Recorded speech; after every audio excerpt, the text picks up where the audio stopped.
welcome to the Sanlobo Mixture YouTube channel. I'm Jay Sanlobo. Today's episode will be about um, Black Panther, Wakanda Forever movie review. Uh, the staff and I went to review it. It was last Tuesday, I believe, and and I gotta say pretty much um, we're pretty much impressed. We're very impressed. As time of recording, it's the number one movie in the United States. It's at eighth place so far, and it might, I still believe it might be number one. We'll see. Um, so, without further ado, uh, let's get started. So, oh man, where should we begin, huh? Uh, all right, so, man. All right, so let's begin with kudos to Marvel Studio for not replacing T'Challa, which was played by Chad Boswick. Um, I think that was a great thing to do.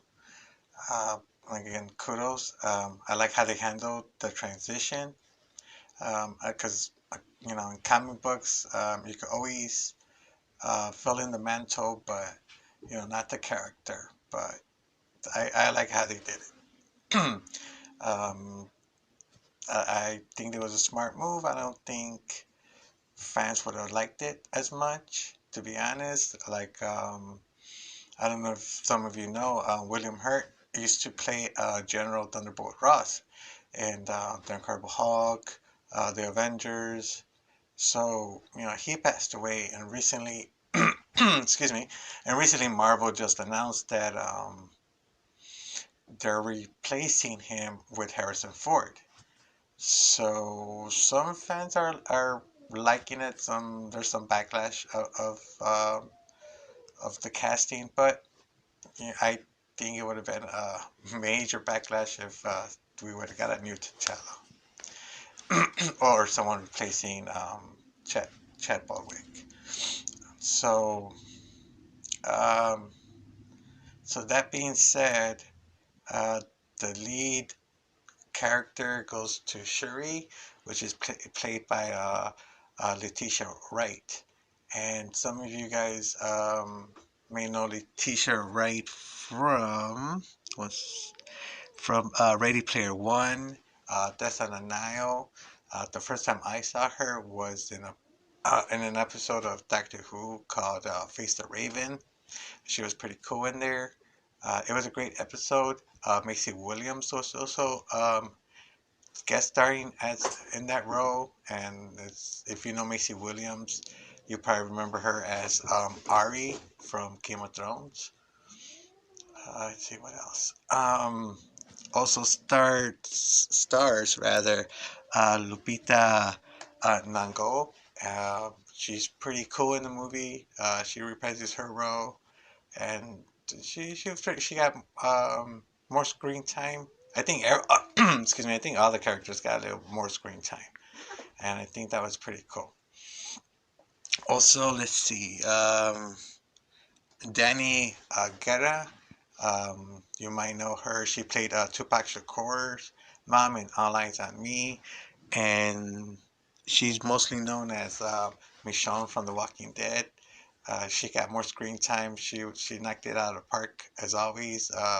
Big fan of hers. She was given a lot to do, and her lines were pretty good. Her lines were pretty good.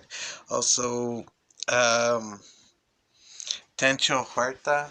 Um, he played Namor, and you may know him from the the Forever Purge. I believe that's the name. Was Yeah, the Forever Purge. He was Juan, but I know him as Rafael. For Rafael Caro Quintero, which short Rafa, as he was called in the program of Narcos Mexico, and that was a great character. He played a great character. He played a great Rafa, and to see him play Namor, that was great. It was pretty good. And also,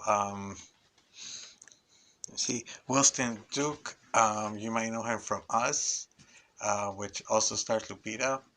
Um, he was given more screen time, which was pretty good. His lines were great as well.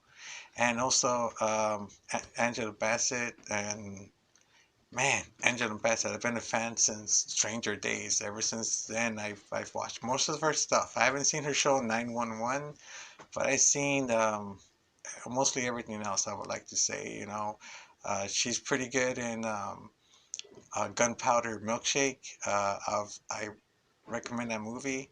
Should still be on Netflix. So and man, Angela Bassett deserves at least a supporting actress nomination. She really knocked it out of the park with her character, and wow, it was very impactful. And giving her screen time, just give her screen time, and man, she'll show you why she's one of the best actresses around. Again, ever since Strange Days, I've been a fan. So it's a good cast. There's a good cast. There's other people I'm forgetting, but it was a good movie. It was a good movie. It's don't want to spoil it much, but it was pretty good. It starts off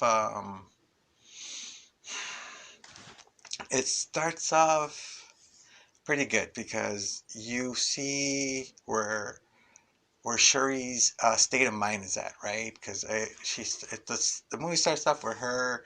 There's a scene of her at an elevator, and her first lines just kind of tells you where she's at. And throughout the movie, I believe she goes through something called Hero's Journey. And if you know about it, you could basically point out the pinpoints of her journey, right? And it had me at the edge of my seat because I was always, what's she gonna do? Is she gonna be a villain? Is she gonna be a anti-hero? I didn't know what side she was gonna do because vengeance was filling her mind, and it was just great. It was just great to see.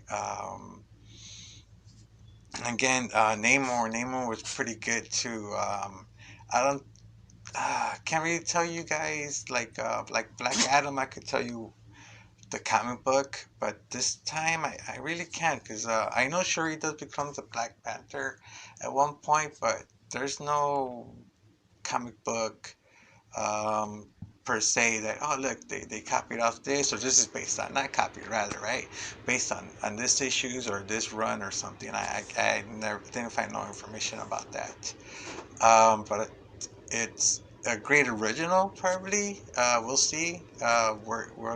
Maybe you guys know more than I do. Leave it in the comments. But again, it's a great movie. I recommend it. Um, my dislikes. I don't. I don't really have anything with the storyline as dislikes. What I do like is if Marvel Studios can please stop with the CGI endings. I think it's a little too much. Not all of them, not all your movies need a CGI ending. And Black Panther, Wakanda Forever, I think was one of them. Could have ended a different way, like it did the final battle between Namor and Shuri. I think that would have ended it nicely instead of having a CGI battle as always, and kind of tired of that MCU. Just saying.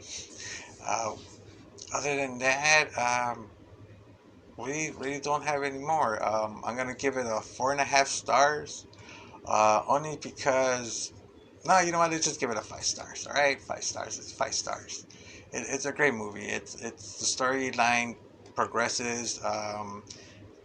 By the end of the movie, you kind of forget how long you were sitting there watching it. Um, Namor's character, like again, man, he's a good villain. He's a good villain, um, and it left me wondering what's really his plan because at the end of the movie, he's talking to someone, and I was telling Trey and Yuppie like, was that Namor's mom? Because that wasn't Namorita. she was much younger. This was an older person rather, and it looked like his mom. But again, during the movie, he tells a different tale of what happened to his mom. So now it's like, because he basically tells her that Wakanda, Wakanda's gonna be in a tight squeeze, and they're gonna come for Namor for help and his people, and that's when he'll have the advantage. So, he's always trying to conquer, I guess, mankind or the Silver Dwellers, or I forgot what they were. I don't even refer them. So there's always landlovers or land breathers or something, right? The Atlanteans, but they're not called Atlanteans, and that was pretty cool. I liked the transformation. They had the Mayans, Indians, um, tradition, culture, and in the MCU Namor, they say, right? And his name is even Namor, so that was pretty cool to see. And again, Tencho Huerta plays it great. Everyone should be nominated, especially again Angela Bassett. Um, so definitely recommend to go see it. Hopefully you guys give us a like and a subscribe, and we'll see you later. This has been Jason Lobo.